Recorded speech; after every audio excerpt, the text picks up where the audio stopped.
Hello,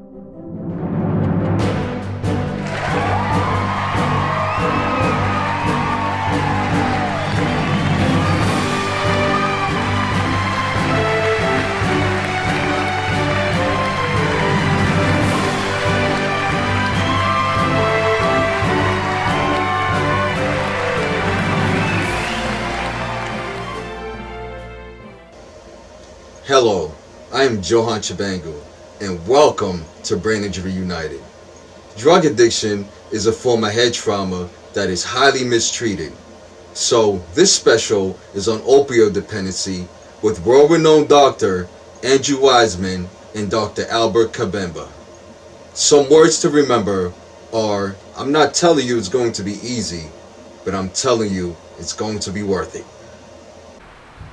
Dr. Wiseman, give us some history on who you are.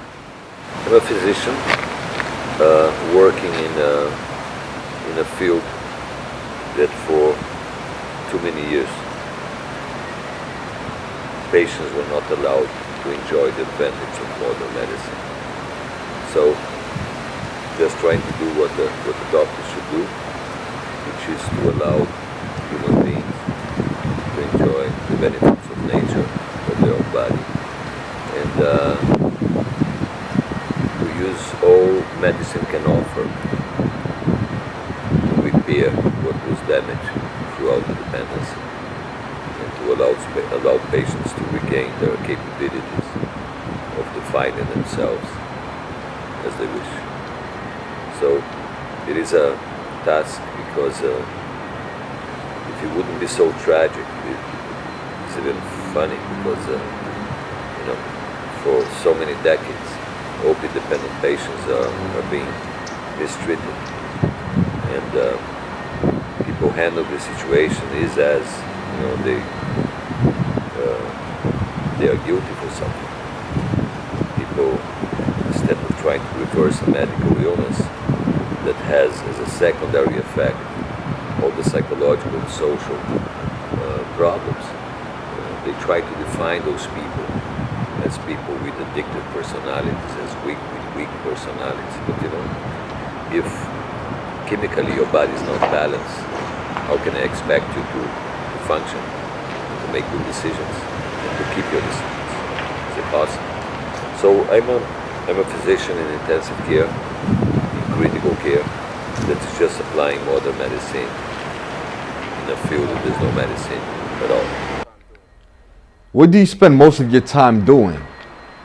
Thinking how to help others, how to help people with good intention, physicians with good intention, health providers with good intention, just to realize that they are on the wrong track.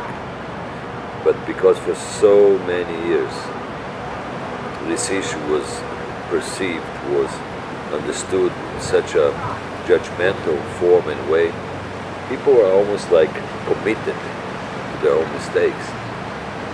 They are so deeply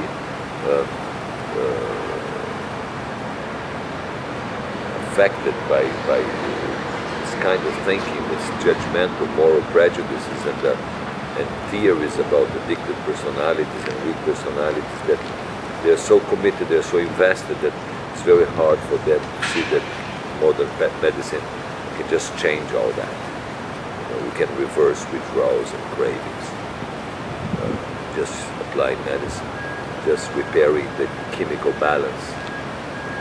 And by the other hand, without repairing the chemical balance, rehabs, detox centers, rapid detox centers, whatever, it won't work.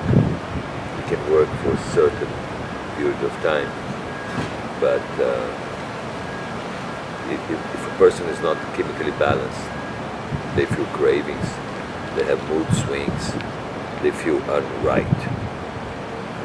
So cravings will be there. So once you chemically balance them, people are what they are, and we are all the same. People want to be loved, people want to be respected, people want to, to have a good life. So those patients, they are not different than us. But they don't believe they can do it. They don't believe they can make it because they try so many times. They believed in what was said to them. They believe in the professionals, they believe in the mainstream media, they believe in everything they heard, that they are different, that they have a chronic relapsing illness, that they were never going to get rid of it. So they are almost condemned to live a life which is a roller coaster of expectations and disappointments, to an extent that for them to failure is easier than to succeed for a short period of time, because they create among their immediate surroundings expectations and disappointments, expectations and disappointments. So it's very hard, it's very difficult to live like that. And they're not given the very basic right of human beings to have access to modern medicine, to allow them to enter the halls of mainstream medicine. And that's all I'm trying to tell, which should be a very simple message to be understood.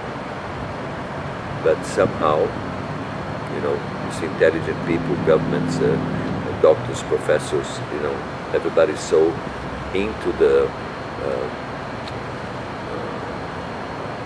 harm prevention or managing the problem, treating the problem, and nobody is even trying to attempt to heal the problem. We can balance those people again, and they can have completely normal lives. Now, as soon as we do that, as fast as we do that, less secondary effects of the primary illness will affect their lives. So I'm treating today people after 20 years of dependency. Yes, they can do it. They can regain their dignity. They can reclaim themselves and be themselves again. But throughout the dependency, they lose parts of themselves. They lose, and they learn how to become somebody else. And down the line, they lose their basic identity. So when I treat somebody after 20, 30 years of dependency, yes, they can be chemically balanced, and then they have to start regaining, the connection of who they really are. And it's possible. But I believe that as fast as we allow opiate-dependent people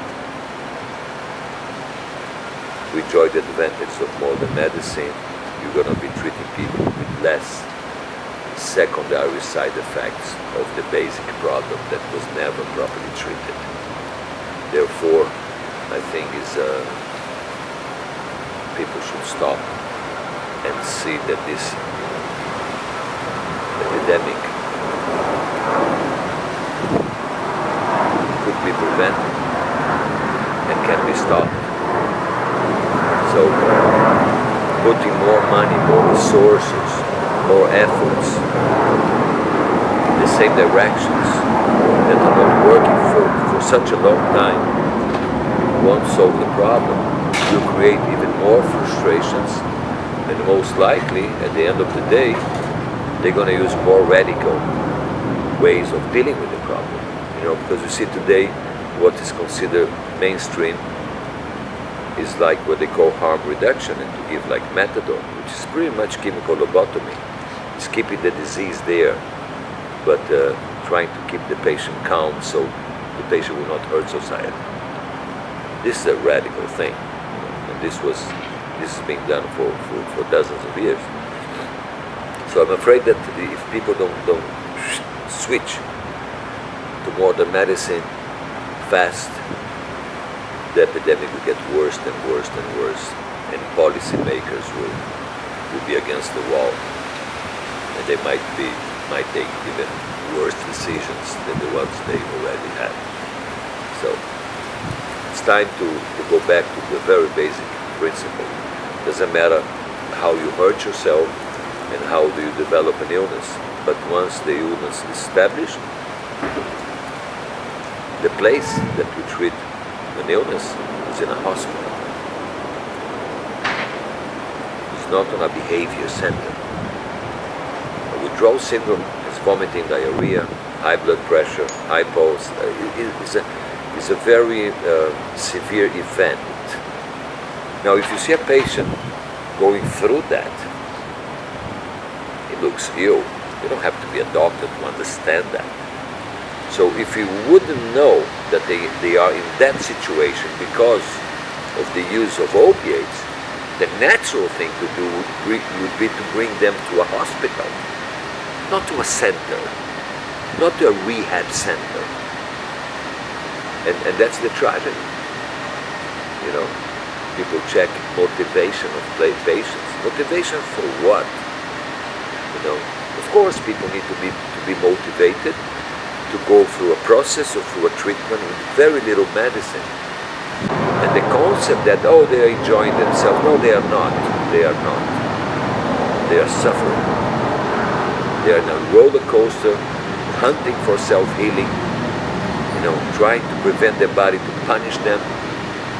It is a very difficult situation.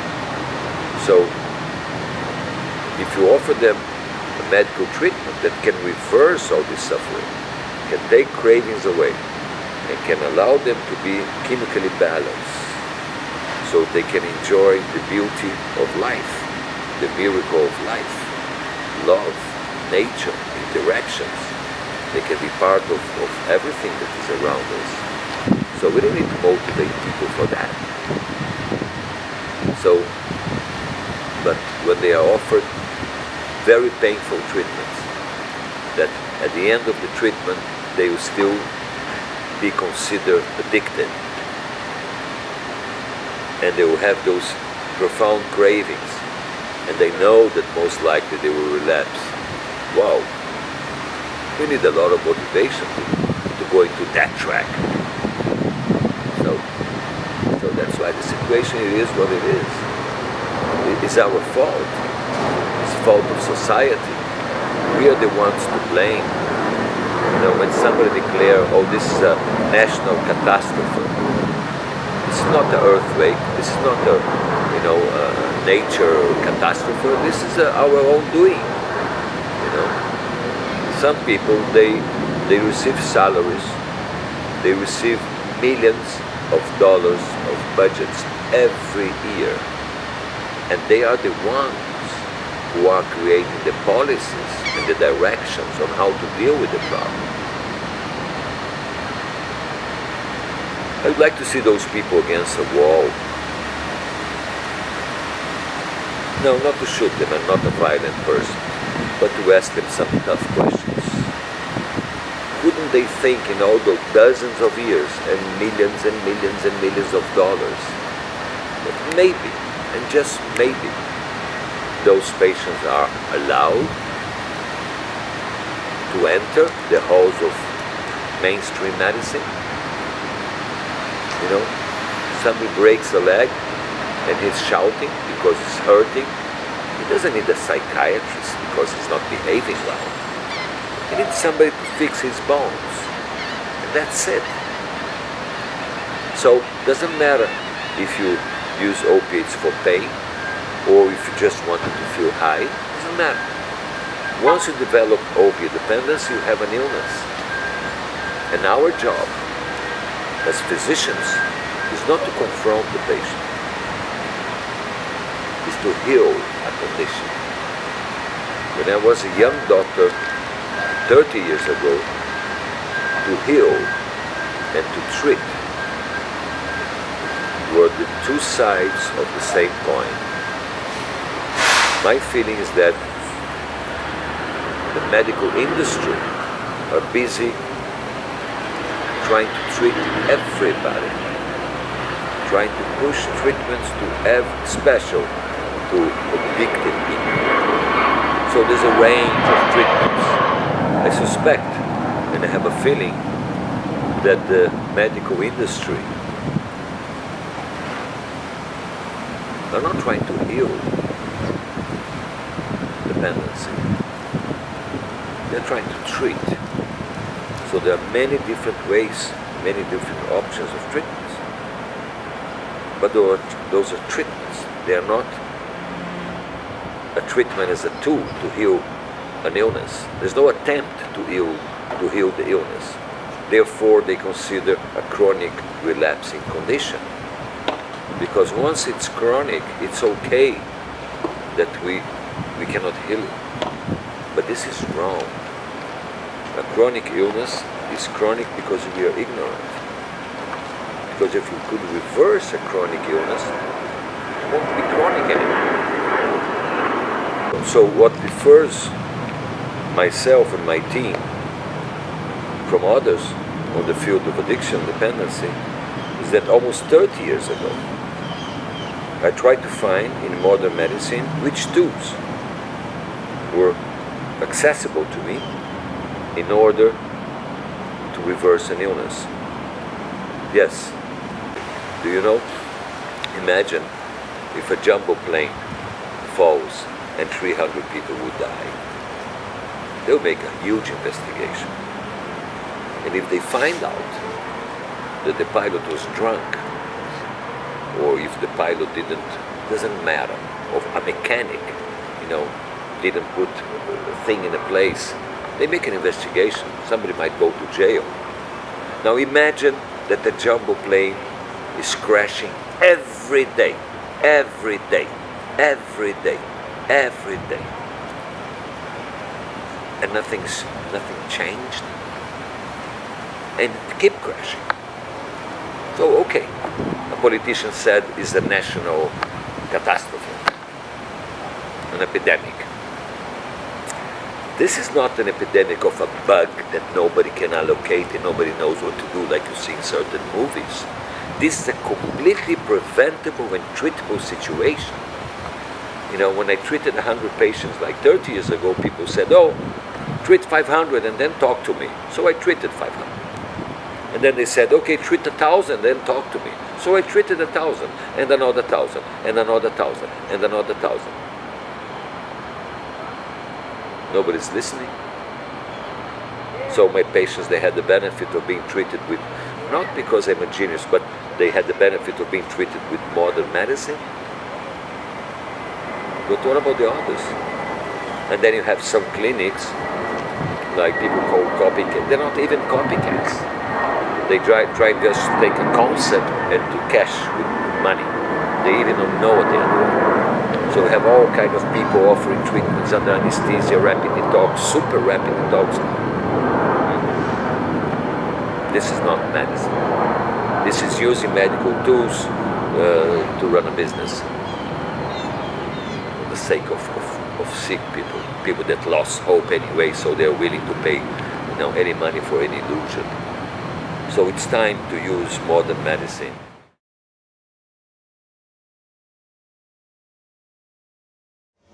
Questions to ask physicians. Does meganexaline, also known as Narcan, the drug that reverses opioid overdose, easily available, encourage drug users to keep using?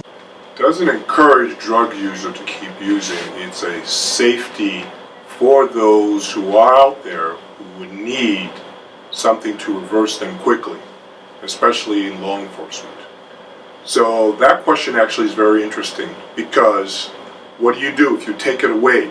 You're going to increase the death rates that all the first responders will experience, that they'll come in and see people who are actually overdosed and they won't have access to Narcan or naloxone. So it's very important to understand that these drugs are very important to saving people's lives immediately. How they go about doing it is a different story. Whether you legislate it or not, that's a different story. But the first, most important priority for anybody in the medical field is to understand that these drugs do help save lives. So I am not against at all the use of naloxone or Narcan in the immediate emergency period, nor for the family members who see their loved ones struggling with it, with an overdose, to use them. So absolutely, these drugs should be available for drug users and their family members, as well as first responders. Is it a moral hazard? Moral? I think that's an interesting question, because if we go into moral hazard or legislating morality, we're going to lose lives. So I can't bring morality into this. I can only understand that lives need to be saved. And saving lives, yes, that is by definition a moral issue. And we have to be on the right side of morality, which means as a physician, we have to do the right thing and save lives. So it's not a moral issue in the sense of do we discuss pros and cons of the morality of it. It's a moral issue in the sense that we have to understand that we're saving lives and we need to save these lives because it's absolutely necessary. That's what we're in the business of.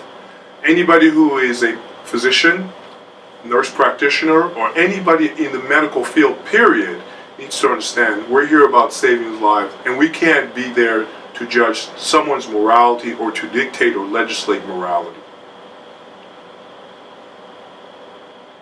What treatments can a doctor offer? There are many treatments that a physician can offer as far as dealing with a person who has a history of overdose or drug use or drug dependency, and we're talking about opioids. So one thing is that we can bring them in and actually consider for them to be in quote-unquote the traditional or conventional fashion, which is going to a rehab center. And then there are other processes that are in place. Number one is accelerated neuroregulation. That is a treatment that is being offered by the A&R Clinic, and the founder of that is Dr. Weissman. I think that is a very, very revolutionary treatment. It's a treatment that speaks to the basic part of medicine. It understands medicine from the foundation of pathophysiology, pathopharmacology, and just treats the patient in that mindset. That is the prototype of that treatment. It doesn't go beyond that. It treats them and says, listen, you have a dependency that can be reversed using physiology, pharmacology, and modern medicine. Very, very straightforward. And I think that's one of the options that people should have on their table, and people should be able to experience and have the choice to make.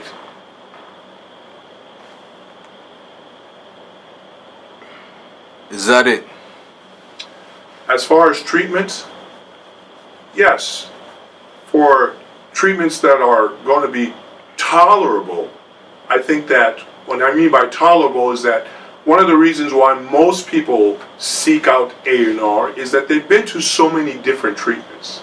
And they've gone through those treatments and realized that, you know what, I keep having this problem. I keep going back to the same thing because they keep doing the same thing over and over and over. They're treating it as a relapsing illness. A&R addresses the root of their problem. And that is why A&R is such a profound, powerful, unique approach. And this is why medicine, the people in medicine, anesthesiologists and critical care physicians, would understand this without even needing too much explanation. Just by understanding what we do and how we do it, it is a novel idea from that perspective. But it's not novel in the sense if you look at the pathophysiology, the pharmacology from that perspective.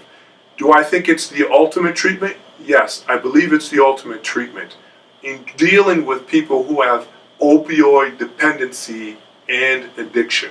Many chronic pain patients are on opioids, for example, oxycodone and Percodone. Some are on high doses. What should doctors do? Well, there are chronic pain patients, and those chronic pain patients have pain issues. Now, there are a whole subject of pain that can be addressed. We are addressing those individuals who do not have any more chronic pain issues and are now dependent on their opioids. And what we need to address is the fact that you don't need to continue to take those pain medications or opioids so you can feel better, okay? There is a solution. These individuals have been somehow convinced by conventional medicine, those individuals who prescribe that you need to continue to take this to feel better or to deal with your pain. And a lot of them don't have any pain issues anymore. They become dependent. They become addicts. And there's a separation between the two. Dependency and addiction are two different things. Addiction is the result of what you would call chaos. People who are become more and more chaotic, keep taking more and more and more to achieve a certain high, if you will, and their life becomes chaotic. They exhibit chaotic behavior, etc., etc. I'm not going to get into that too much. But the most important thing is to realize that, yes, there are individuals out there who have become dependent, and they're taking their pain medicines just to stabilize their condition. Those individuals don't have pain anymore, and they can be treated by A&R. They can be reversed and result in a better lifestyle, a lifestyle that is filled with their natural endorphins, filled with their natural happiness. All this takes is just for them to sit down with us, and we will evaluate them and make them realize there is a better solution, a better way to deal with what you're going through. Do you support needle exchange programs and safe injection sites? As far as I am concerned, I think that just perpetuates the problem.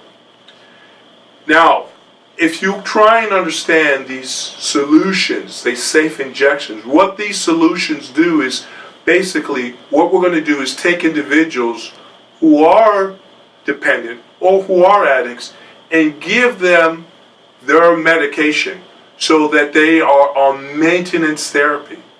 All we're doing is just perpetuating the same philosophy.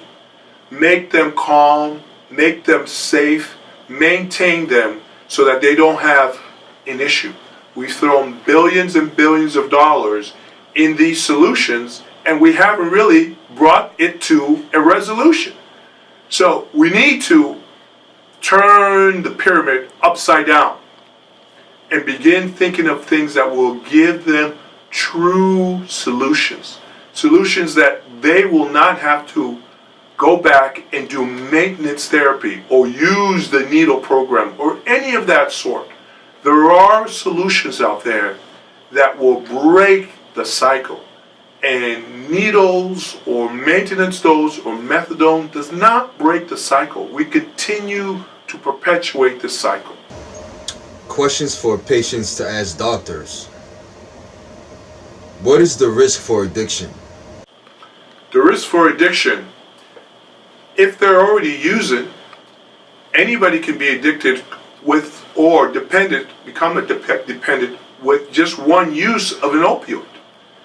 Now that's been reported. Now, anyone who uses for recreational use can become addicted. So it varies from individual to individuals. Now, people talk about tolerance, people talk about, I have a very high tolerance or I have a low tolerance. I don't know that until I evaluate a patient.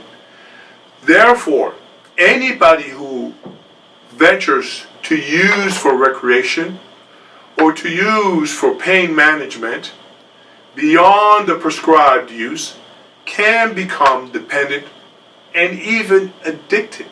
Now, like I said, addiction and dependency, they're two different spectrums of the same disease process. So, can anybody become addicted? Yes, anybody can become addicted. Do we perpetuate that as physicians? Of course we do. We write out prescriptions for narcotics, or opioids if you will, and we tell them take them for 3 days, 4 days, or 5 days. We have become individuals that have been totally, completely part of the problem. In the past, we've never stood up to the CDC or anybody when they said that pain is the 5th vital sign, and to begin prescribing more and more opioids. So yes, we were part of the problem. But I would add that we were forced to do that. But we never brought the voice to bear and say, this has to stop. And yes, it has to stop. And there is a solution. Like I said, we have to turn the upside down and realize that this pyramid begins with us as physicians and not administrators or government officials. We understand medicine better than anybody else as critical care physicians and as an anesthesiologist. Are alternatives to opioids available? Yes, it depends on the type of issues that people are having. For example, when people who have broken limbs and going for orthopedic surgery, they can have what we call regional anesthetic blocks, meaning that we put certain medication in the area you're going to have surgery to numb up the area. That way, you don't need to have opioids. There are other ways to address pain. We can use anti-inflammatories. We can use physical therapy. We can use TENS units. There are many different ways than just giving opioids. Granted, opioids they do have their place. However, it is not necessary to only use opioids. You can use a multimodality approach in addressing pain management for all these individuals. How long will I take this prescription? Now, that is a good question because some people will say you need to take it for 2 days, 3 days. But for the most part, most individuals need a very short period of opioids. Very short. Maybe between 24 to 72 hours at most. However, as I said, multimodality's approach to addressing pain is very important. There are other ways to deal with pain, especially those individuals who have had surgery on their limbs or surgeries on any other part of the abdomen or anywhere else. You can address pain in many different issues. As I said, there are other ways to address pain, and we need to be better at doing that. And one of the things that I've proposed is that a lot of our orthopedic surgeons and a lot of our surgeons don't use the anesthetics like local anesthetics as much, or employ anesthesiologists to address those issues by doing blocks, nerve blocks, which are very good to addressing pain. And people go home pain-free. And you can even have nurses who go home with them or at least come to their homes to consult about how to treat and continue these pain pumps, which are local anesthetics that infuse local medications into that area and continue to have good pain relief. Will I eventually take something else for my pain? Well, acetaminophen is something that could be used. Anti-inflammatories, non-steroidals, all those types of medications can be used to help with pain. As a matter of fact, we use something called gabapentin. It's a medication that obviously is used for people who have neurological pain, symptoms such as seizures, but it has been implemented in many of our pain modalities to treat people with chronic pain or acute pain. So there are many other ways to treat pain that does not involve narcotics. So yes, you may have to use other things to address your pain. Non-steroidal anti-inflammatories are good. Anticonvulsants can be very, very good. So there are many other things that can be employed. Like I said, local anesthetics can be employed. Many clinicians receive patients in their emergency rooms and crisis services, opioid users who overdose and are drug seeking. Some doctors come to resent them after managing their overdose or refusing to write new prescriptions. They're back within days. What's your advice? These individuals are human beings. They need to be treated like human beings. They are not bad people. They have come at a crossroad in their life. Many of these problems are caused because they had an issue, and we exacerbated that issue by giving them opioids. So treating them humanely, kindly, is the first priority. Getting an anesthesiologist involved is your second priority to help. If you don't understand how to treat them, please consult other individuals who understand how to treat these individuals humanely and with an understanding that their issues is man-made and created part and parcel by us. Is there anything else you would like to add? I'd like to finish with understanding that A&R is a solution to dealing with the current epidemic of opioid crisis, not only in America, but in the entire world. We need to come to understand that there are other solutions, and these solutions are very viable and exist within our grasp. Opioid dependency can be reversed. The more you know on reversing opioid dependency, the faster people can get their lives back.